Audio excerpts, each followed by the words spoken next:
How to fix camera and webcam problems in Windows 11. Hi everyone, this is Kate here and welcome back to the channel. And on today's video, we will learn how we can fix if your camera is not working on your Windows 11. So without any further delay, let's get started.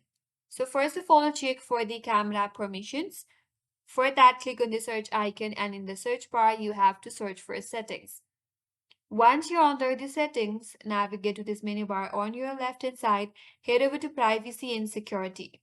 Under privacy and security, you have to scroll down and under app permissions, click on camera. And on the camera, make sure this first toggle that says camera access is turned on.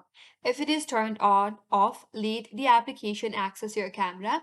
So make sure to turn on from here. You can search for any application that you're having problem with and make sure to turn it on. And if this still does not help you, the second option is to update or reinstall your camera driver. For that, you have to open up Device Manager. Again, head over to search icon, then open or search for Device Manager.